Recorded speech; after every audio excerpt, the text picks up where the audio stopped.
Now joining me, he's one of the best beat reporters in the industry for the Yankees on WFAN and SNY. That is the spectacular Sweeny Murti. Sweeny, Zach Gelb here, Shovio.com. Thank you for joining me. How are you doing this evening, pal? I'm great, Zach. How are you? I'm doing great myself, but Sweeny, I'm actually a little annoyed with you. Do you know why that would be? No, I don't. Well, you have a great Twitter with thousands and thousands of followers, but you can't go out of your way to follow me on Twitter at ZachGelb9. I'm losing sleep over this at night. I do follow you, don't I? No, Sweeny. You know what? I think I know what the reason is. It's because Bob Gelb didn't attend your wedding, and if that's the case, I will fire my producer right now. Didn't wait. How do I get your tweets then? Because you're mentioning me. That's the only time I get them. I guess so, Sweeny. I thought, you know what? I'm going to correct that right now. I'm going to my BlackBerry now, going to correct it on Twitter right now as we speak. Well, let's get into this, Sweeny. Last night, Soriano comes into the game with the 4-run lead. Why did Joe go to Soriano in that spot? You know, he said that it was his eighth inning guy, and he was hoping to try to keep it at a 4-run lead and keep from using Mariano, in which case, you know, he would have had Robertson start the ninth inning if it was still 4-0. Now, to me, that was just a little. I guess I understand the reasoning is a little backwards to me in that, you know, if you're trying to avoid Mariano, I kind of think that's what Soriano's there for, is that he can be your closer on a day that you don't want to use Mariano. And with a 4-run lead, you know, that would be just as a good a situation. Now, the other side of that to me is 3-run lead, 4-run lead, to me, not that big a deal. People say, why are you bringing in Soriano in a 4-run game? You know what? I'm fine with bringing him in there. You're paying him $10 million a year. He needs to get the outs.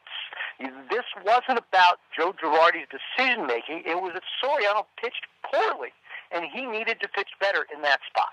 I understand that Soriano has to get the job done, and I do agree with you. It was the right call by Girardi, but do you believe that he should have kept CeCe on the hill with only 104 pitches? Odds are, the way that he was pitching last night, he probably gets out of the eighth inning with only 118 or 120 pitches at most. Yeah, I think that's probably a good issue, dealing with CeCe Sabathia, because, you know, he was scheduled for about 115 pitches or so on his first start. So this is his second start now, and as he said, 103, 104 pitches. You know, he should be able to go another inning based on, you know, what you've got his workload at. I understand it's early in the season. He's not getting an extra day or anything like that. He's going to pitch Sunday in Boston. But, you know, CeCe's a guy that can handle it. And the thing that is really bothersome about last night, just forget about the different ways that the game broke down. Just the idea that when you have question marks in the back of your rotation, the games you have to win are the days when your ace, you know, gives you a performance like that. Now, Sabathia's not going every game. He's going to give up some runs. He's going to get hit around once in a while. He's going to lose. But on a day when you've got CeCe Sabathia, knowing, you know, what condition the rest of your rotation might be in, he's got a 4-0 lead. You've got to win that game. And listen, it happens, but those are the ones that hurt. It's not the games that, you know, the 4 and 5 starters are going to lose that hurt, because, you know, listen, they're 4 and 5 starters for a reason. It's the games where your number one guy has the game won and you can't close it out. Those are the ones that hurt the most.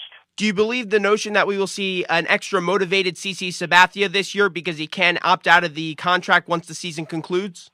I don't think anything of that is going to make him more motivated. But, you know, CeCe Sabathia knows what he's doing. He's just in his prime right now. He's got a team that scores runs behind him. He's pitching in a ballpark that's made for him. Everything about him right now is just going really well. So I don't know if it's extra motivation. It certainly can't hurt. I know I'd be pretty motivated if I had, you know, extra tens of millions of dollars riding on the table with, you know, on this interview. I would bring a lot more to the table if I thought that was the case, Zach. Well, staying here in this rotation, do you believe that not CeCe Sabathia, Phil Hughes, his velocity concerns are an issue? He only topped out at 91 a few nights ago.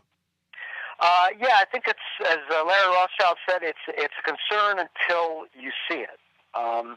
there might be some reasons for it. They were saying that, Hughes didn't actually, had a shorter spring training than he did a year ago. It's still earlier in the season than he was pitching last year because as the fifth starter last year, he didn't get started in the rotation until, like about 10 days later than this. So maybe he catches up a little bit.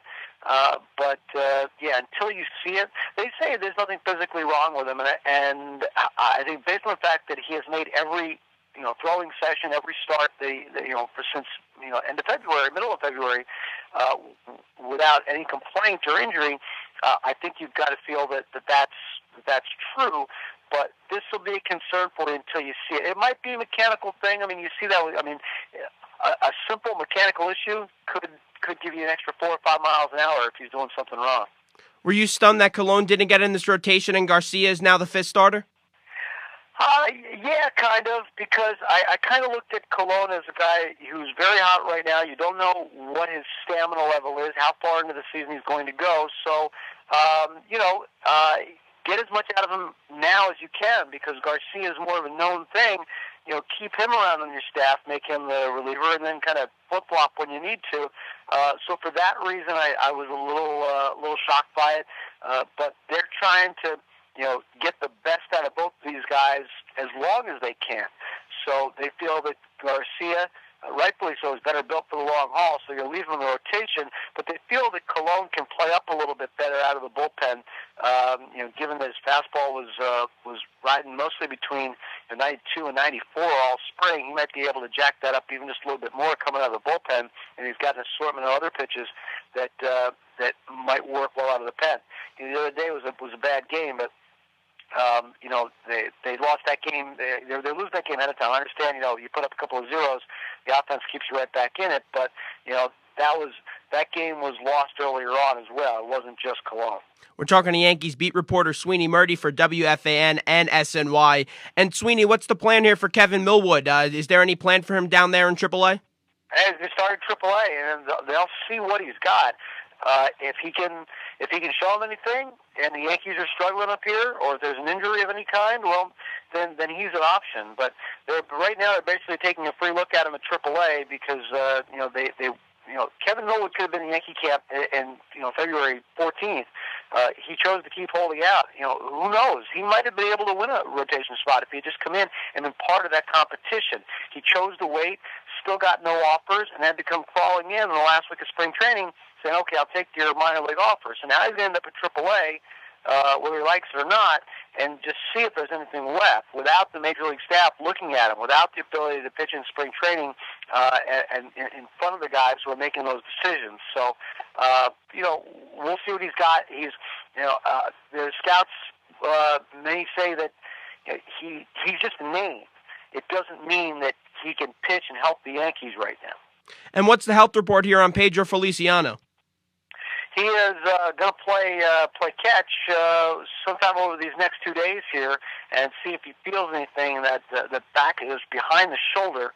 And if he feels okay, then he can kind of continue and move forward a little bit. But if he doesn't, that's another setback. And who knows how they'll probably send him for more tests after that if that's indeed the case. But he's closing out his 10-day shutdown period, so we'll find out real soon if this is as minor as he hopes it is, and the Yankees hope it is, and then he can kind of move forward from here. If all goes well, the next couple of days, you're probably still a good, 2-3 week period away from thinking about him in games.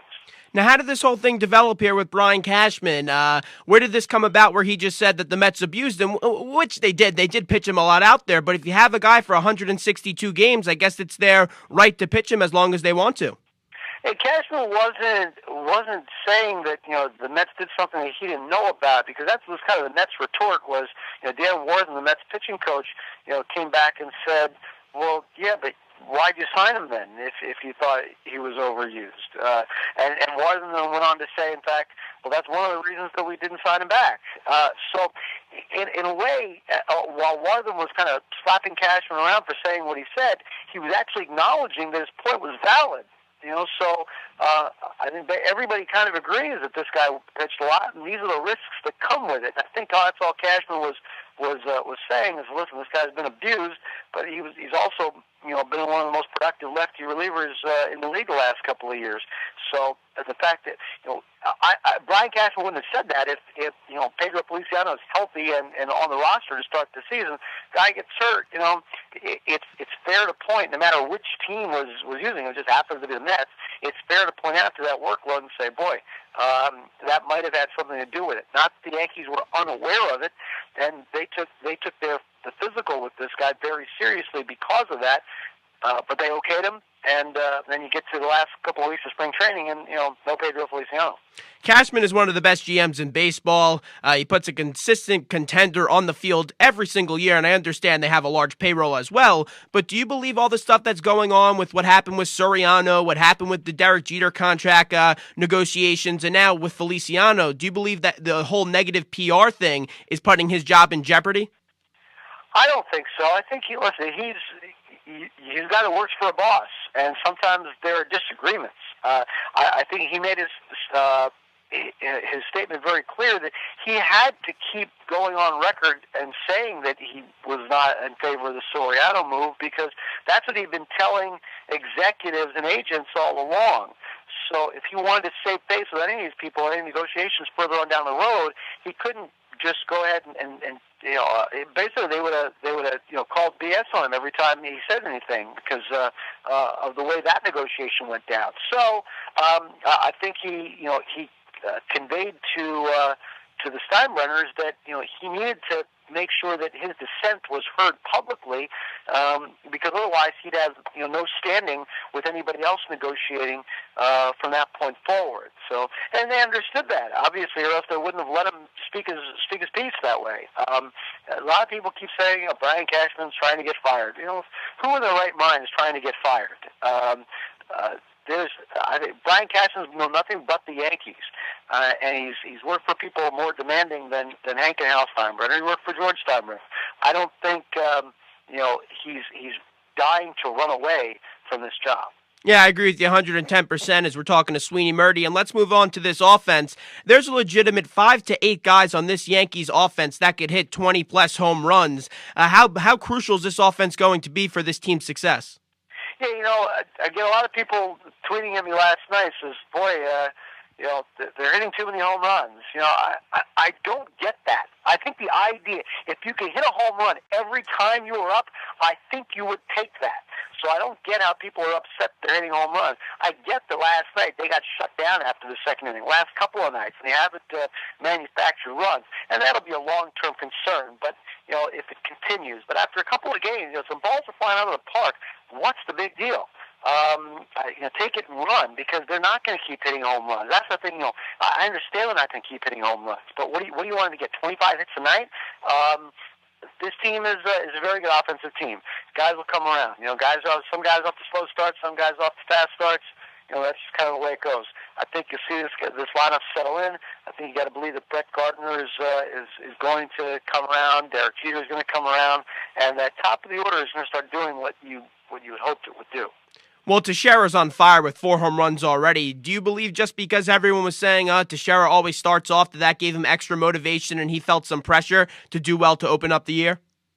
He definitely finally thought that his slow starts were a real thing. He had been saying in the past, of course, he's always started slow, but at the end of the year, his numbers always are pretty good, real good. So he was reluctant to change anything about his routine because he was always a very good player. Last April just kind of resonated with him. Said, this is ridiculous. This is rock bottom.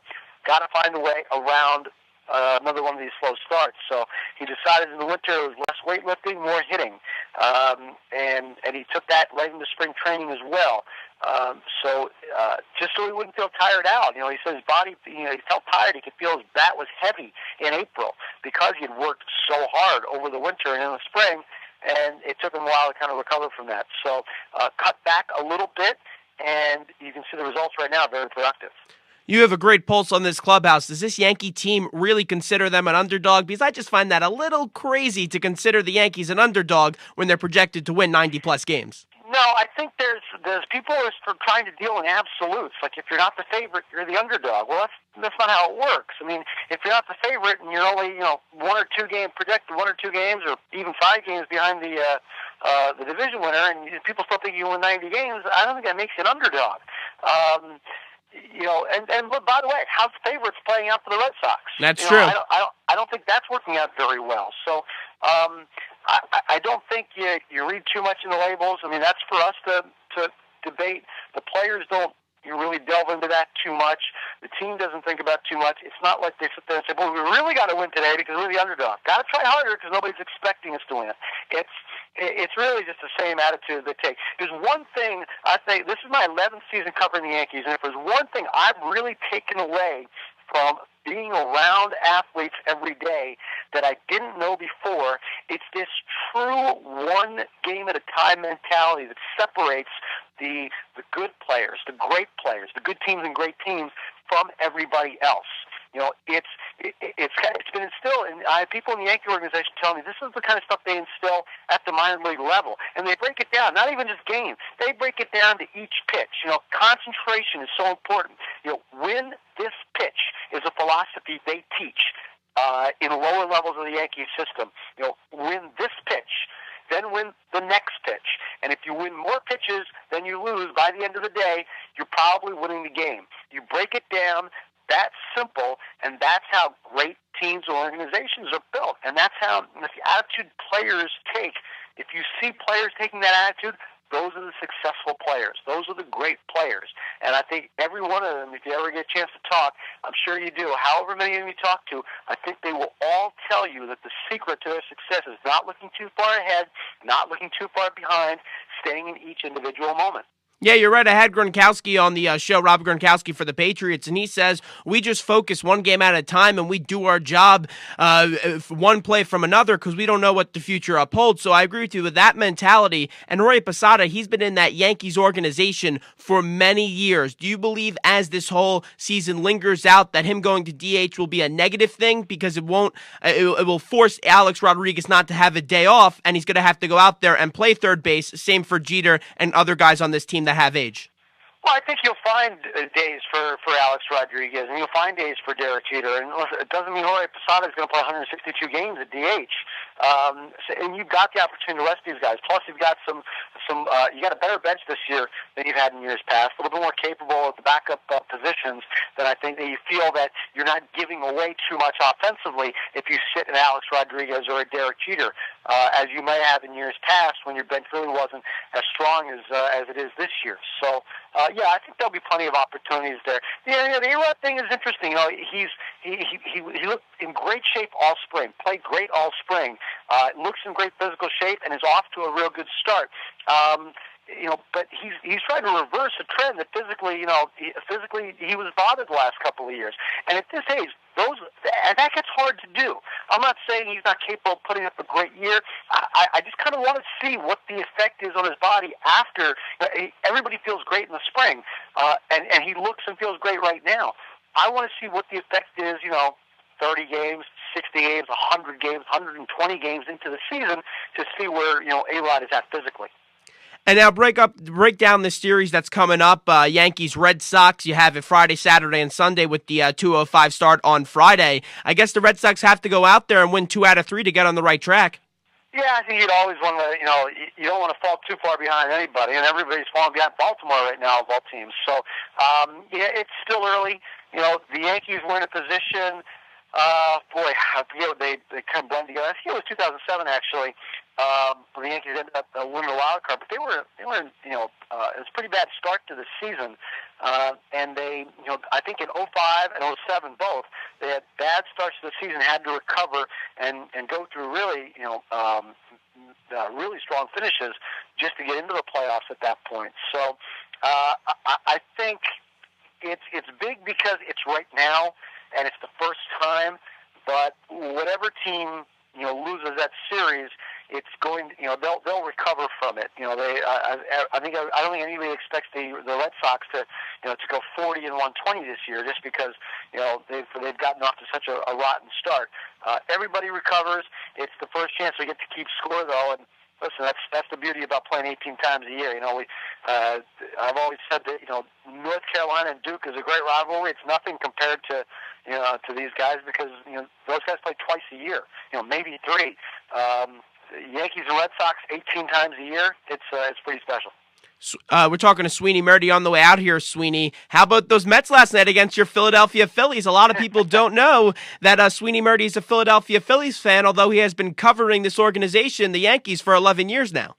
I can't tell you that I'm a Phillies fan anymore, Zach. That's the problem. It's like because I really don't know this team. I mean, I know the Phillies from years ago, and it's hard for me to explain this to anybody and really have them really understand what I mean. But if you have a favorite team, don't watch them for 10 years and tell me if you're still rooting for them the same way you used to. I don't expect anybody to do it because why in their right mind would you? But that's what my job has done. I've gone and I've followed another baseball team around for over a decade now, and I don't get to watch Phillies baseball. So it's really not the same thing for me anymore.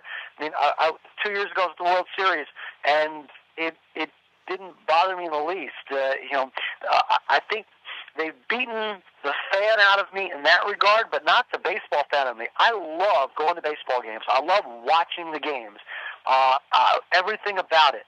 I just don't, jump up and down and scream every time somebody hits a home run anymore. That's all. Sweeny, thank you so much. Talk to you again in the future. Hey, listen, I've got a bone to pick with you. My BlackBerry says I am following you, so I don't know what you're talking about. That is very interesting. Maybe you have to take your BlackBerry to the Verizon store. I will double-check that, Sweeny, but I'm pretty sure you're not following me, but I guess you will have to have you on again to settle this issue. On here. I have one choice on here. I'm on Uber Social or whatever you call it now, right? It says, I'll read all the buttons here. It says followers, following, tweets, favorites, lists, mentions, unfollow, or block. So if I am following you, if I wasn't following you, the choice would be follow, not unfollow. Maybe I'll just block you altogether and avoid all these problems. Oh, Sweeny, please, if you're going to block anyone, block Bob Gelb. Is he even on this thing?